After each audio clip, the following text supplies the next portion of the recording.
boa tarde. Você acompanha agora as principais reportagens da RIT. Com a chegada do inverno, além da preocupação com as doenças respiratórias, é preciso ficar atento e cuidar também da saúde do coração. O risco de infarto pode aumentar até 30% nesta época do ano. O número de infartos cresce em média 30% no inverno em relação a outras estações do ano, segundo o Instituto Nacional de Cardiologia, com base em dados de pesquisas feitas em vários países do mundo.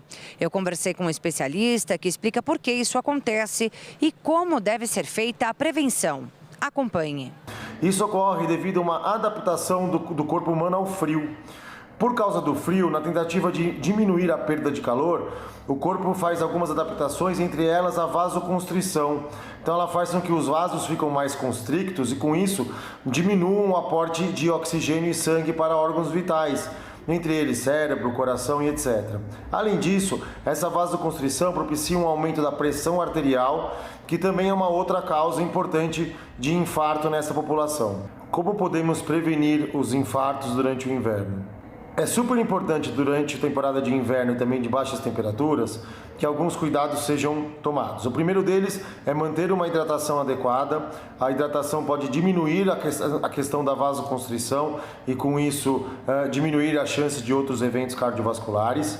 Além disso, não parar a prática de exercício. É importante que se mantenha a prática de atividade física e não se tornando sedentário por causa do frio, porque isso ajuda não só o coração, como também os vasos sanguíneos a fazerem a vasodilatação e diminuir o risco de infarto. E por fim, fazer um controle dos fatores de risco. Então não aumentar o tabagismo, parar de fumar, não aumentar o consumo de álcool no inverno, continuar realizando atividades físicas e principalmente fazer o controle da hipertensão e do diabetes. É isso aí, é muito importante falar de prevenção porque o infarto é a maior causa de morte no Brasil. São cerca de 400 mil casos por ano, com um óbito a cada 7 casos. Os dados são do Ministério da Saúde. Ainda falando sobre a estação mais fria do ano, voluntários do Ministério Mulheres que Vencem da Igreja Internacional da Graça de Deus se mobilizaram para levar um pouco de calor e esperança a pessoas em situação de rua. Um lanche quentinho e aquele agasalho que não pode faltar nesse inverno. A ação social realizada pelo Ministério Mulheres que Vencem da Igreja Internacional da Graça de Deus no último sábado aqueceu o corpo e a alma de quem estava na Praça da República, no centro de São Paulo. Antes da entrega de alimentos e roupas, a pastora Janaína Amorim ministrou a palavra aos presentes. Essa data já estava reservada, Pai, para essa pessoa estar aqui hoje. Esse homem, essa mulher, Pai, esse jovem, essa moça que precisa ouvir a Tua voz. Segundo a pastora, é o que torna a ação realmente especial. Levar ali uma ajuda, seja com alimento, com agasalho, com cobertor e também, principalmente, a palavra de Deus traz transformação para essas vidas. Ao todo, 300 pessoas foram atendidas, com entrega de cerca de 300 peças de roupa, distribuição de 450 lanches e serviços de saúde, como teste de glicemia e verificação de temperatura e pressão arterial.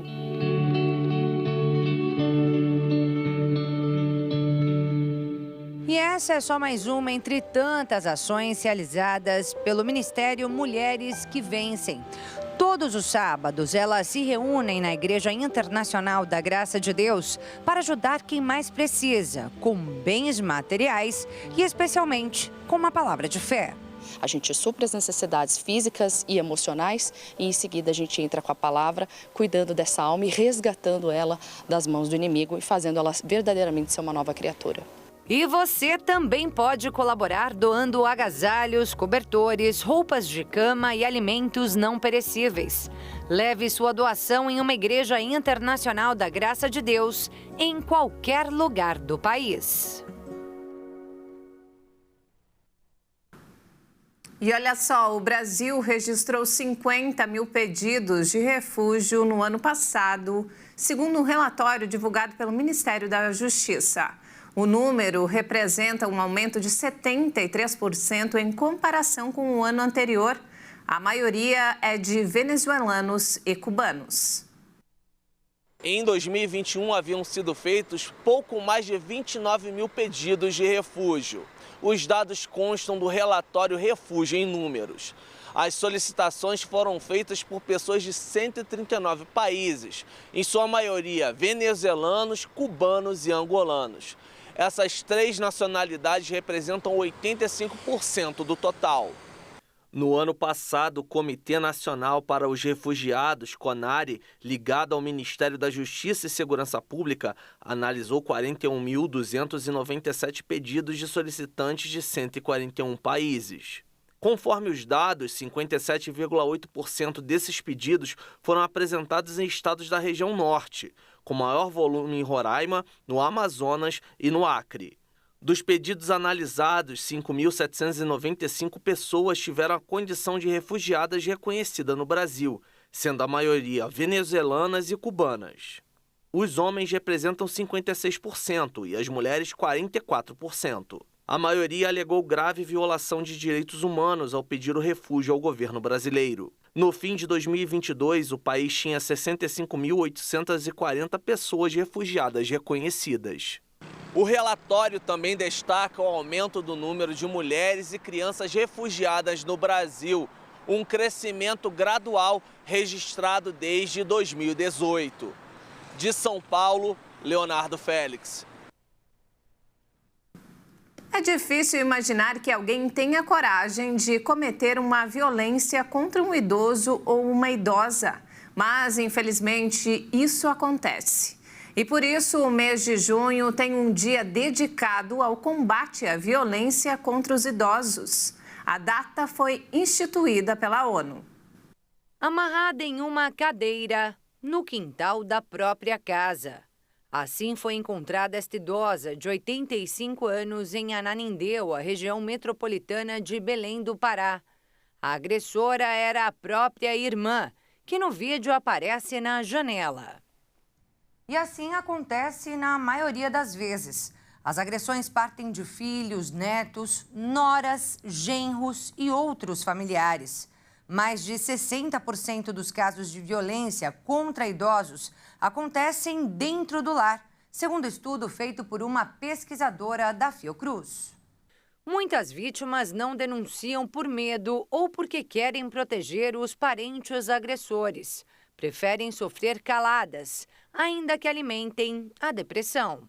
Eles estão sempre depressivos, porque não sobrou muita coisa. É uma condição muito ruim, mas é o pouco que sobrou para eles. Então, para ele manter, às vezes, o teto que ele está, para ele ter um pouquinho de atenção, ele tem que ficar quieto e aguentar aquilo. E eles suportam vários tipos de violência: física, psicológica, sexual, negligência, discriminação, abuso financeiro e violência patrimonial, que é quando a vítima é forçada a assinar documentos. E olha que em seu artigo 3º, o Estatuto do Idoso determina a obrigação da família, da comunidade, da sociedade e do poder público em assegurar ao idoso o direito à vida, à saúde, alimentação, educação, cultura, esporte, lazer, trabalho, cidadania, liberdade, dignidade, ao respeito e à convivência familiar e comunitária.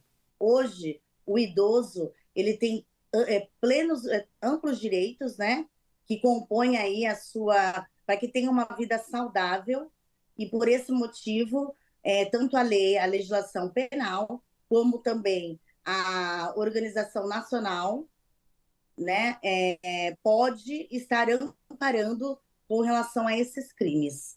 Mas ao invés de terem seus direitos assegurados, idosos testemunham o aumento da violência contra eles. Só no primeiro trimestre deste ano, a alta foi de 97% em relação ao mesmo período do ano passado.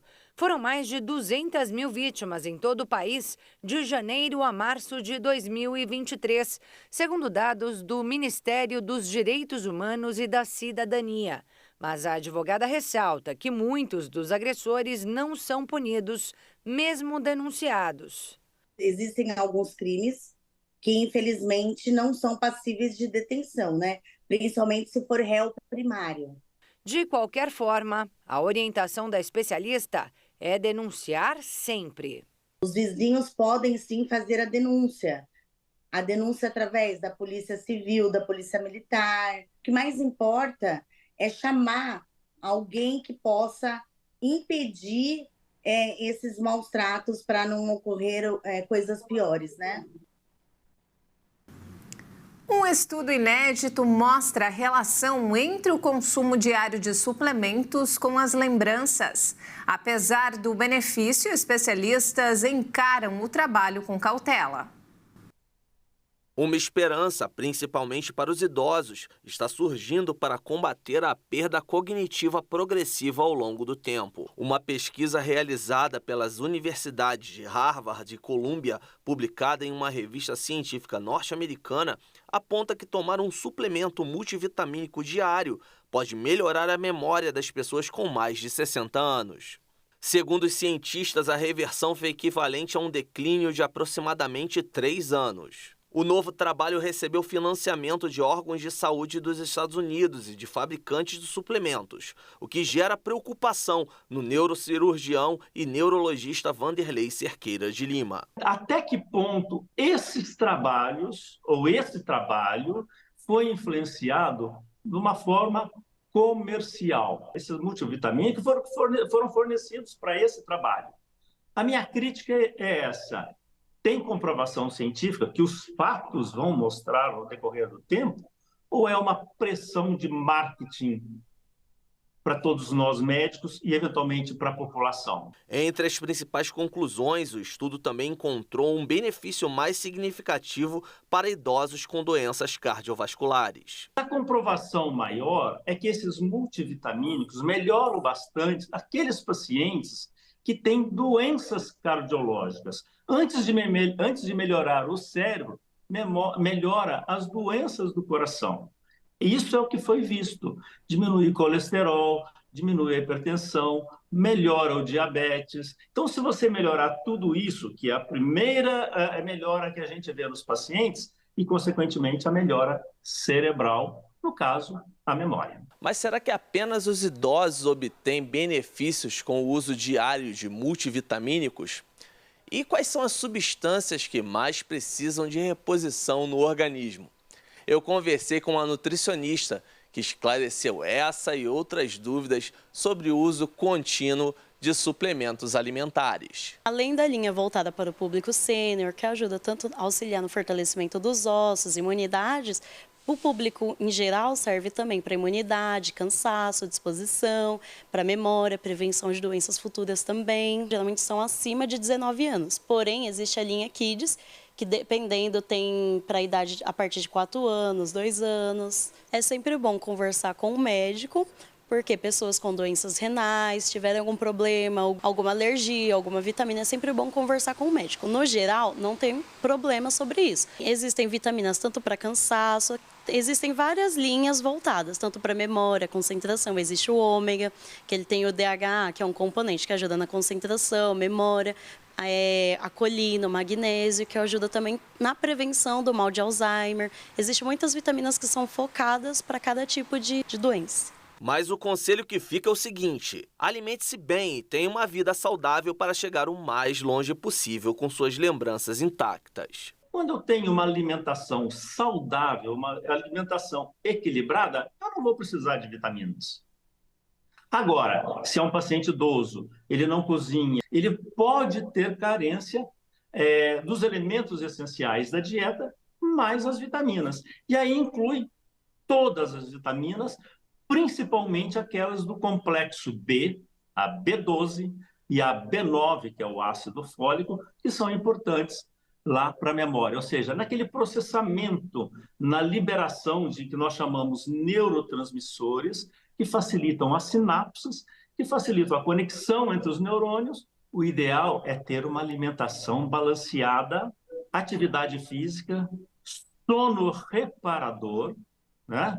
E outros fatores, tá? A interação social é que vai evitar um declínio da cognição, um declínio da memória no decorrer dos anos. O Senado aprovou o projeto que recria o programa Mais Médicos. Um dos temas mais polêmicos foi a necessidade da revalidação dos diplomas para médicos formados no exterior. A proposta aprovada pelo Senado permite a prorrogação de contratos e cria indenizações de incentivo ao exercício da atividade em áreas de difícil fixação. O texto também garante a formação de especialistas em medicina de família e comunidade. O objetivo da medida é diminuir a carência de profissionais de atenção primária em regiões prioritárias para o Sistema Único de Saúde. Segundo o governo, na época de criação do programa, mais de 4.000 municípios foram contemplados na atenção primária à saúde, com mais de 18.000 médicos. Este ano, o número está em 8.600 médicos. E nos distritos sanitários indígenas, a cobertura, que era de 100%, foi reduzida a 58%.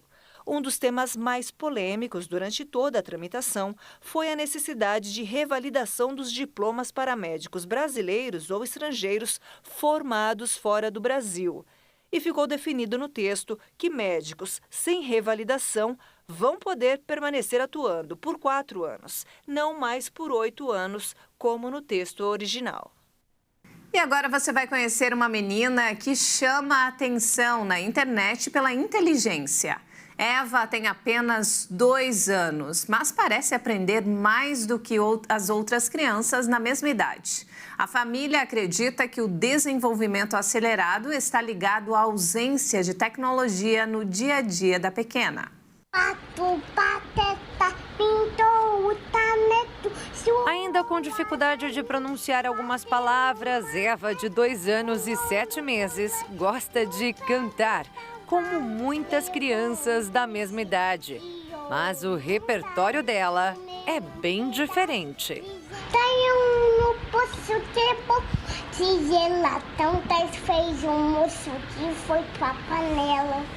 A menina canta sucessos de grandes nomes da MPB, como se fossem cantigas infantis. Foi o tipo de música que ela aprendeu a ouvir em casa, com os pais, bem longe da tecnologia. Eu sou músico, né? Então desde a barriga da mãe dela ali, eu já toco os instrumentos, canto, coloco para ela ouvir choro, coloco ela para ouvir bossa nova, samba. Lucas conta que Eva tem pouquíssimo contato com smartphones, tablets e até televisão. Assiste esporadicamente e por no máximo 10 minutos. Para a família, essa distância do mundo digital faz a aprendizagem da garotinha evoluir mais rápido. Eva, que instrumento é esse? Trombone, muito bem! Eu reparo muito que as crianças de hoje em dia têm uma falta de atenção, uma ansiedade muito grande. E eu acho que os pais optam pela tela não por mal, mas por não ter paciência ou estar com preguiça. E aí a gente vê que acarreta muito na falta de criatividade da criança, na falta de atenção. Que é o contrário do que acontece com Eva em sua vida sem tecnologia. Os vídeos mostram que a menina é mesmo espontânea, esperta e super atenta a tudo. Ela monta o quebra-cabeça aqui que é confuso até para mim. E eu fico muito surpreso, às vezes, com a sacada dela. E como ela gosta de livros. Memoriza tudo, palavra por palavra. Conta histórias como se estivesse lendo as páginas. Um dia quero aprender a só pular para me mover, pulando altas para vir, pulando até para dormir. Eu quero ser assim também, viver pulando e ir além. A capacidade de Eva realmente impressiona. Mas será que isso está mesmo relacionado à ausência de telas? A Sociedade Brasileira de Pediatria recomenda que até os 2 anos de idade a criança não tenha contato nenhum com tela. Então, considerando um caso como esse, que uma criança de 2 anos e 7 meses tenha essa inteligência avançada, isso se explica por causas multifatoriais. Tem um aspecto genético, o aspecto do estímulo dos pais, na aprendizagem, através da música, através de leitura. Então, a ausência de telas, nesse caso, colabora muito para que esse tempo seja preenchido através de todos esses estímulos que os pais dão para ela. Apesar de comprometer o desenvolvimento cognitivo, especialmente na primeira infância, não dá para negar que a tecnologia é uma grande aliada da educação, porque pode dinamizar o processo de ensino-aprendizagem. A grande questão é que ela precisa ser usada de forma responsável, com limites. Mas não é isso que tem acontecido. Uma pesquisa realizada no final do ano passado, com responsáveis por crianças de 0 a 12 anos, mostra que os pequenos passam, em média, 3 horas e 53 minutos por dia no celular. A gente precisa saber quanto tempo cada faixa etária é permitido acessar as telas. Então, por exemplo, no período de 6 a 10 anos de idade, é recomendável que a criança tenha contato com telas durante 1 a 2 horas por dia. Já a partir dos 11 anos até os 18, ela pode acessar durante 2, 3 horas por dia, de acordo com a Sociedade Brasileira de Pediatria. Junto com isso, a gente pode preencher nesses momentos filmes que tragam conversas, reflexões familiares, jogos que estimulem a inteligência e o raciocínio lógico, música, atividades para divertir, para brincar, principalmente para unir também a família. Tomei um pedaço de genipato, fitou em 10 dados, tom no papo, daí no poço trepo, se gelatão, fez moço que foi pra panela. E veja a seguir, governo aumenta valor do Minha Casa Minha Vida e reduz juros dos imóveis. E ainda, passeio cultural. Museu das Invenções estimula criatividade e imaginação de crianças e adultos. Nós voltamos em instantes. Até já!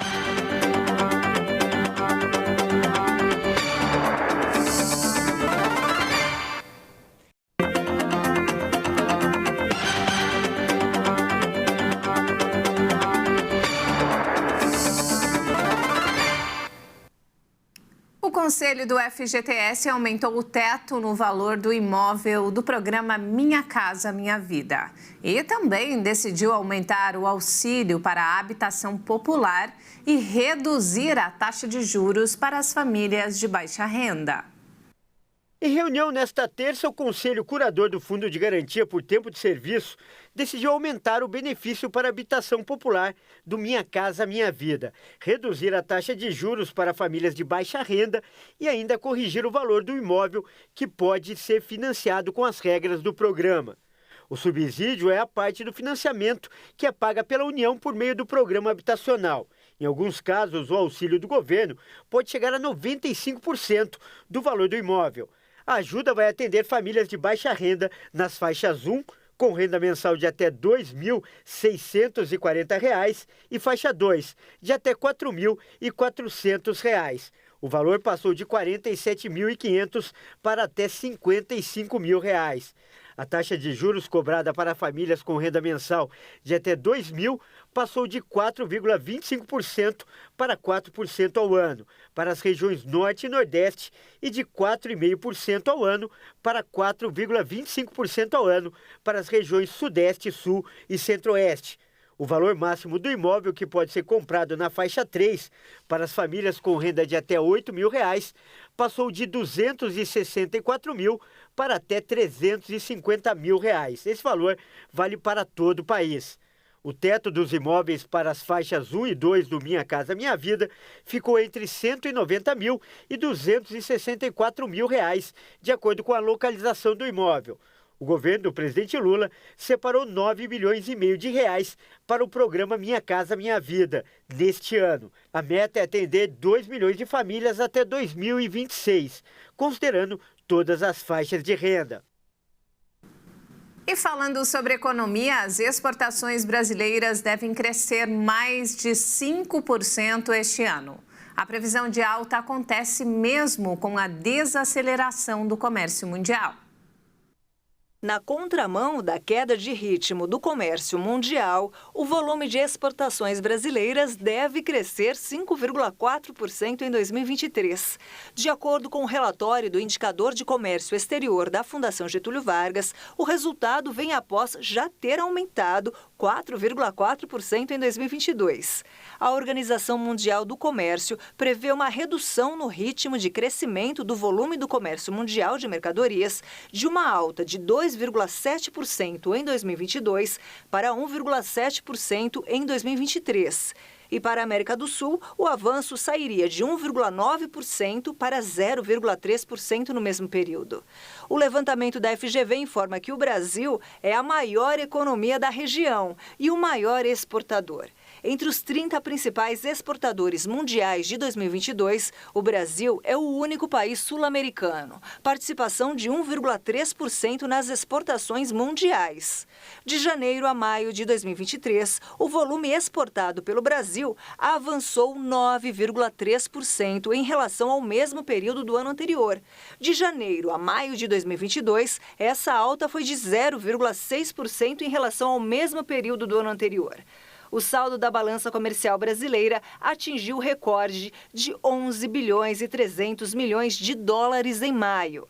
No acumulado do ano, de janeiro a maio, o saldo ficou em quase 35 bilhões de dólares.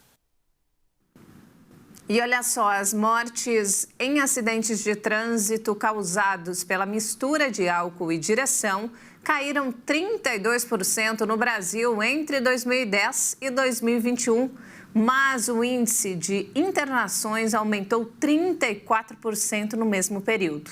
Os dados foram divulgados pelo Centro de Informações sobre Saúde e Álcool na última terça-feira, dia em que a chamada Lei Seca completou 15 anos em vigor no país. A data é para ser comemorada, mas ainda há muito o que fazer para o Brasil avançar na segurança no trânsito. Apesar de já existir tolerância zero com a perigosa mistura de bebida alcoólica com direção, os altos índices de mortes e hospitalizações continuam. A Lei 11.705, de 19 de junho de 2008, conhecida como Lei Seca, foi aprimorada com o passar do tempo. As punições vão de multas à prisão, como em casos de acidente que resultem em homicídio culposo ou lesão corporal. Em 2010, o índice era de 7 mortes e 27 internações a cada 100 mil habitantes. Já em 2021, foram 36 hospitalizações e 5 óbitos a cada 100 mil habitantes. A cada hora, houve 8,7 internações e pouco mais de uma morte no Brasil, de acordo com as informações divulgadas pelo Centro de Informações sobre Saúde e Álcool, CISA, com base nos dados do DataSUS do Ministério da Saúde. É a partir dessa lei que começou todo um processo de fiscalização muito mais rígido e um processo de punição também muito mais rígido, né? Nós podemos pensar que essa redução ela é importante, né? Uma redução de 32%, e é realmente muito importante, mas a gente deve voltar também, eu acho que abstrair um pouco e pensar que uma morte decorrente do consumo de álcool e depois direção, ela já é demais. Porque esse tipo de óbito é completamente 100% evitável. O Brasil possui uma das legislações mais rigorosas do mundo quando se trata de consumo de álcool e condução de veículos automotores. Dirigir sob o efeito de álcool em qualquer quantidade é considerado crime no país. Mesmo assim, segundo o estudo do CISA, 17 estados brasileiros registraram índice de mortalidade superior à taxa nacional de 2021. Tocantins foi a unidade da federação que apresentou a maior taxa de mortalidade, quase 12 óbitos a cada 100 mil habitantes. Já no Rio de Janeiro, o índice foi o menor do Brasil, com pouco menos de 2 mortes. Nas hospitalizações, Piauí está em primeiro lugar no ranking dos estados, com cerca de 85 internações para cada 100 mil habitantes. O menor índice foi registrado no Amazonas, com 11,8 casos. O levantamento apresenta outros dados alarmantes. Foram quase 76 mil hospitalizações e 11 mil óbitos. Pessoas do sexo masculino representam 85% das internações e 89% das mortes. Em relação à faixa etária, a população entre 18 e 34 anos é a mais afetada. Segundo o CISA, cerca de 5,4% dos brasileiros relataram dirigir após beber, e esse índice apresenta estabilidade no país, o que é ainda preocupante, segundo o psicólogo e pesquisador da entidade, Caê Leopoldo. A gente precisa quebrar esse padrão cultural de que é aceito, né, parcialmente aceito, essa combinação de beber e dirigir, porque não é. A gente já sabe, tem muitos estudos científicos mostrando que mesmo uma latinha de cerveja, uma taça de vinho, um shotzinho de destilado já é capaz de atrasar seus reflexos motores, seus processos cognitivos e aumentar a sua chance de incorrer num acidente de trânsito. Com o avanço da tecnologia e da inteligência artificial, as empresas estão oferecendo novas soluções para dar mais segurança às cidades brasileiras.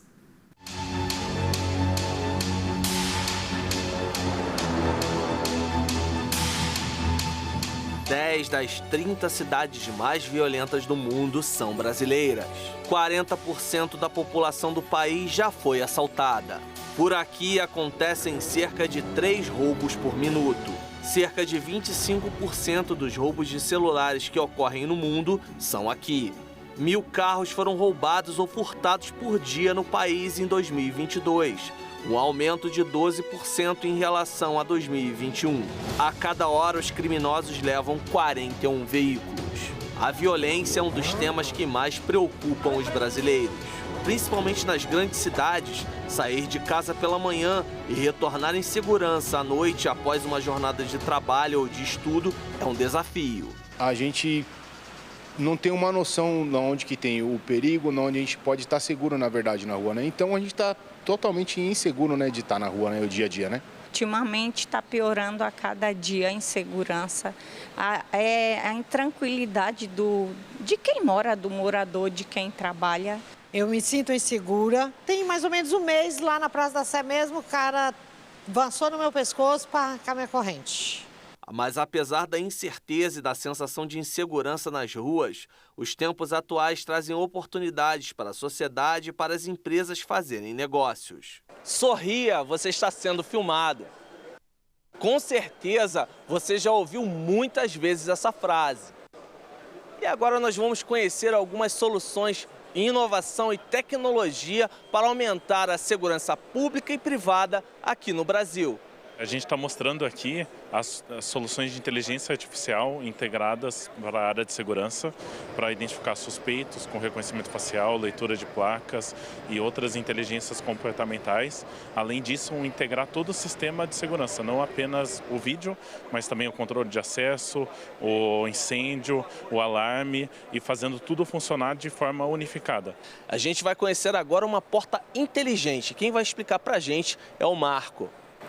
Sim, a porta inteligente é uma porta de alta segurança, uma porta que ela, além das funções convencionais, ela tem pinos de travamento em toda a parte de batente e associada a controles de acesso, de reconhecimento facial, senha ou biometria da digital, ela forma uma completa solução que oferece não só automação, mas oferece também segurança para as pessoas que estão na parte protegida da porta, podendo ser utilizadas em escolas, em prédios, condomínios que são mistos, comerciais e residenciais, repartições públicas, bancos e outras inúmeras aplicações para uma porta de segurança como essa. Quem sabe um dia as técnicas de defesa e segurança da Angélica e da Laís deixem de ser tão necessárias. Eu procuro guardar minhas coisas escondidinho para não estar chamando atenção, não dar com o celular na mão, para não chamar atenção mesmo. Os meus métodos: andar rápido, mochila na frente e longe das aglomerações. Com ou sem tecnologia, o objetivo de todos é único: ter uma vida mais segura e tranquila. Você se considera uma pessoa criativa? Saiba que sua ideia original pode fazer sucesso e ainda entrar para um acervo de um lugar bem especial. Estamos falando do Museu das Invenções aqui em São Paulo, o primeiro desse tipo na América Latina. De repente você tem uma grande ideia, quer tirar o projeto do papel, mas não sabe nem por onde começar. A resposta para essa questão pode estar em um lugar que tem quase 30 anos de existência, mas nem todos conhecem nem sabem o quanto pode ajudar. Estamos no Museu das Invenções em São Paulo, ligado à ANI, a Associação Nacional dos Inventores do Brasil.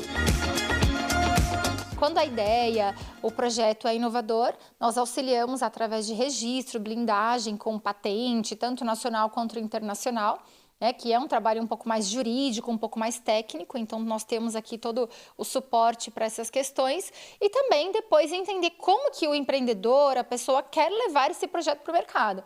Existem hoje vários caminhos, A empresa, a pessoa pode produzir, pode buscar um fornecedor, pode buscar um investidor ou até uma indústria, uma parceria que se interesse em entrar junto no projeto. Um dos sucessos patenteados pela associação é essa boia espaguete, que ganhou o mundo. Foi um inventor aqui de São Paulo que teve a ideia na época de criar um isopor expandido, uma espuma diferente para boiar. E olha só, hoje já virou febre nacional e internacional, já é conhecido de várias formas, tem brinquedos e todo mundo usa na piscina, na aula de natação, no mar ou em várias atividades aquáticas. No museu, também chamado de Inventolândia, há cerca de 300 invenções, entre elas itens que facilitam bastante o nosso dia a dia e até otimizam espaços, como é o caso desta tábua de passar, que se transforma em uma cadeira e fica lá bonitinha no cantinho da casa. Tem também esses utensílios domésticos, como o grill para frangos, esses suportes para garrafas e também essa luva para descascar batatas. E tem ainda aqueles itens que são um pouco diferentes, como é o caso desse zíper shoes. Isso daqui, gente, é um tênis que possui esse zíper aqui e aí ele possibilita trocar a parte de cima do calçado para a cor e o modelo que a pessoa preferir. Essa é uma novidade que ainda não chegou ao mercado, como tantas outras que são destaque no museu e devem ser campeãs de venda em um futuro não tão distante. Como essa tomada com conector de celular para carregar o aparelho sem a necessidade de um cabo. Esse item de segurança para piscinas, que funciona como um alarme para evitar acidentes com crianças ou animais. E tem até esse perfume anti-envelhecimento. Os químicos tinham a dificuldade de chegar numa fórmula que unisse o álcool, que é o perfume, com o anti-age, que é o anti-idade. E ela conseguiu justamente chegar nessa fórmula. A ideia é a pessoa passar o perfume no colo e automaticamente a fazer um tratamento anti-envelhecimento também. Super bacana. Outra invenção que muito chama atenção e que logo, logo deve estar à venda é esta cafeteira térmica portátil, que deve atrair muitos amantes de café. Nós patenteamos recentemente e ela tem um sistema inédito, porque os inventores criaram esse suporte interno que permite você filtrar o café aqui dentro. Então, aqui, nessa parte vai o pó, adoçante ou açúcar. Aqui dentro, só colocar água quente. Você simplesmente une as duas pontas e coloca aqui. Virou. Em 3 minutos, o café estará pronto, filtrado, uma delícia para você consumir na própria case térmica ou até colocar numa xícara, onde você quiser. E você pode conferir essa e outras invenções de pertinho antes de chegarem ao mercado. A Inventolândia abre de segunda a sexta-feira, das 10 às 17 horas. Para mais informações sobre visitação, acesse o site museudasinvenções.com.br.